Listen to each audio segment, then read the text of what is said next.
Browns Shedeur Sanders receives striking comparison from Cleveland legend. Cleveland Browns Shedeur Sanders was just compared to two NFL Pro Bowl QBs while being deemed starting material. Maybe the biggest storyline in the NFL this offseason is coming out of the AFC North, and it's not Aaron Rodgers in Pittsburgh. It's fifth-round draft pick Shedeur Sanders in Cleveland. The Browns quarterback is in a serious competition with fellow draft pick Don Gabriel and two veterans, Joe Flacco and Kenny Pickett, for the starting job in 2025. Early in the offseason, it seemed like anyone but Sanders was the favorite, as he was often passed on for work with the first team in rookie camp, OTAs, and mandatory minicamp. But there are some who believe Sanders will eventually win the starting job over the other three, as unlikely as that sounds. Former Browns legend Hanford Dixon is in that camp, as he discussed on the Hanford Dixon Show. This kid is going to be our starting quarterback, and I'm just keeping my fingers crossed and hoping that he is the guy that we have been looking for, Dixon said. We could be talking about him on the same level as Lamar, Jackson, and Burrow, those guys in the AFC North. I wish I could share Dixon's optimism. I really do. But I'm not sure we've seen enough from any of the quarterbacks in camp to label one as a favorite, much less one of the rookies. Flacco has the most experience by far, not just in the NFL, but even with the Browns. Flacco subbed the final 5 games of the 2023 season after injuries to the other quarterbacks. Flacco went 4-1 and led the Browns to an unlikely playoff berth. Sanders will have seemingly every opportunity as the other three to show he's the guy, but I don't know how someone could predict intelligently that it'll happen. In the heart of the dog pound, the murmurs have become roars.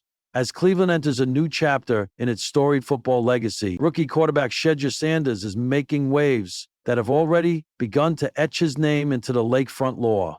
But when a Cleveland Browns legend steps forward with a bold proclamation, people listen, especially when that legend dares to compare Sanders to a name that still reverberates through Ohio like gospel. This week, none other than Bernie Kosar, the former Pro Bowl quarterback and Super Bowl XXRI champion, made headlines when he called Shedeur Sanders the most instinctive quarterback Cleveland has seen since Otto Graham. Yes, that Otto Graham.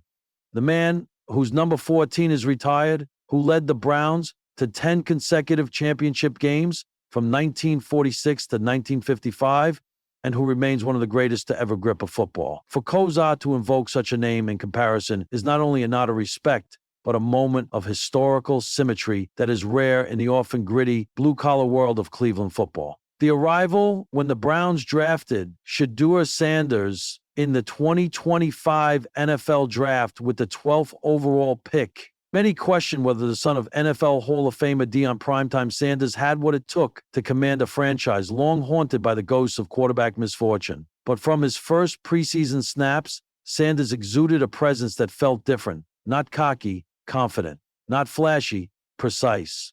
Co-star, who has watched generations of quarterbacks struggle under the weight of Cleveland's expectations, said on the local sports radio show, "It's in the way he reads pressure, not just reacting but anticipating. Otto Graham had that sixth sense, couldn't teach it, and when I watch Shedeur, I see that same feel. That uncoachable calm when chaos breaks out. It's rare. It's real." The play that sparked the talk-to-play that prompted Kosar's comparison came in Week 3 against the Ravens. Down by 6 with 58 seconds on the clock, Sanders orchestrated a 78-yard game-winning drive with no timeouts. But it wasn't just the result that impressed. It was the way he manipulated the pocket, directing receivers with subtle hand gestures, threading a 24-yard laser between two defenders on 3rd and 18. It was, in a word, Ramisk. Replays of the play circulated online for days, with film analysts praising Sanders' poise under pressure and his uncanny field vision. Kosar later told reporters, "That's not a rookie play. That's a general with a map no one else can read." Legacy meets future for Sanders. The comparison is both an honor and a responsibility. To be mentioned with Otto Graham, that's legacy, Sanders said in a post-game interview. "I grew up with people always talking about my dad's legacy, but I'm here to build my own. Cleveland believed in me, and I'm going to give this city everything I've got." And so far he has. Through 5 games, Sanders has thrown for 1,485 yards, 11 touchdowns, and just one interception, boasting a 68.9% completion rate and earning AFC Offensive Rookie of the Month honors for September. But numbers only tell part of the story. What the locker room talks about is his leadership. What fans feel is a long-awaited sense of stability. What the city believes, cautiously and yet with growing conviction, is that they may finally have found the one.